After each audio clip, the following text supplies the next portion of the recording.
So I think it's safe to say that our listeners are keen to hear more about Ireland's top tourist destinations. There's definitely a lot to cover.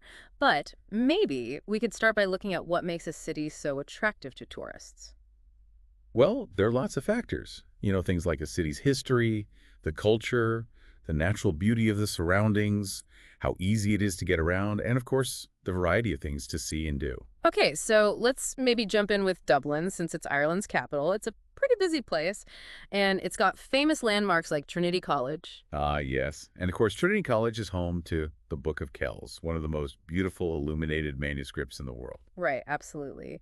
And we can't forget about the Guinness Storehouse, can we? It's quite an experience. You get to learn all about how Guinness is made. Dublin is a really interesting mix of old and new, actually. It draws in huge crowds, because of the city life, the cultural experiences, and that amazing literary heritage. Dublin is a UNESCO City of Literature, after all. It is, yeah. Okay, so moving on to Galway, which is on the west coast.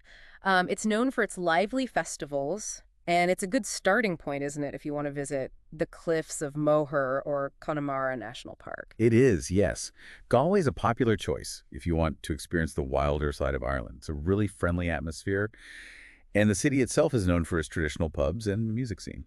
Right. Okay, so what about Cork then? It's Ireland's second largest city, and it's meant to have a really great food scene. Well, yes. It has fantastic local markets. You can sample all the best Irish produce there. Oh, nice. And it's got historical spots like Cork City Jail, too, doesn't it? Plus, it's close to some really beautiful coastal areas like the Ring of Kerry. Yeah, the food in Cork is incredible. They've got a real mix of, artisan producers and farmers markets.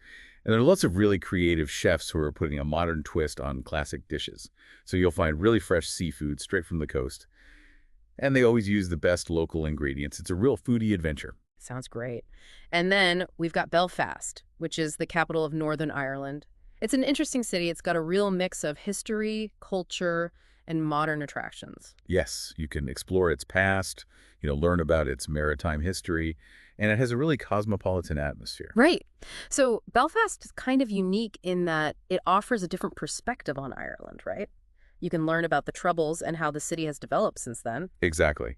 And there are landmarks like the Peace Wall and the Titanic Quarter. So we've talked about four cities: Dublin, Galway, Cork, and Belfast. They all offer something different for visitors. But Dublin consistently ranks as the most visited city in Ireland.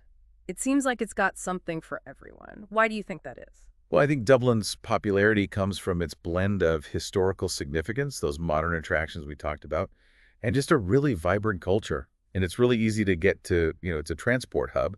So it makes a really good base for exploring other parts of the country. That's true. But Dublin might be the most popular, but there are loads of other really interesting places to visit in Ireland. That's right. And those other places are definitely worth exploring.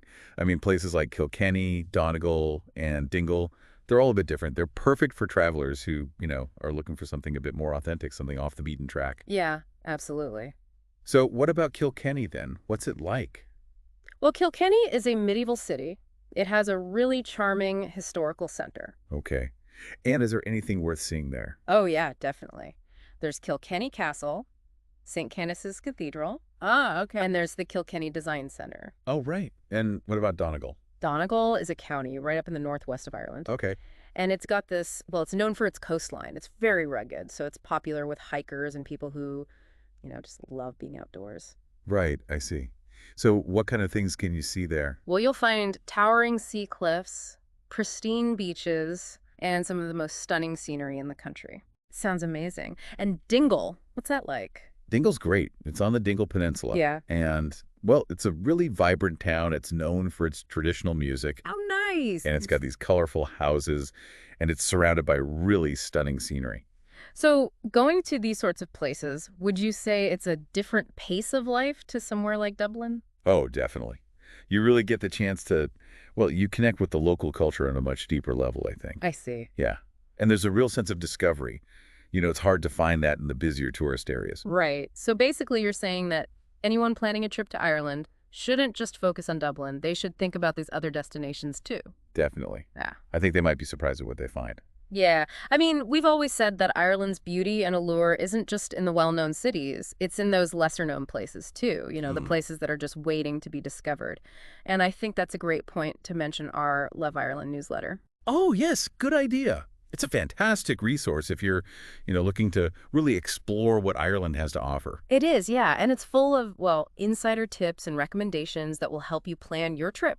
And it'll help you have the best experience possible. Yeah, it's a Yeah. good way to stay informed and inspired while you're planning your trip. So whether you're, attracted to the energy of Dublin or the peace and quiet of the countryside, Ireland really does have something for everyone. I think that's right.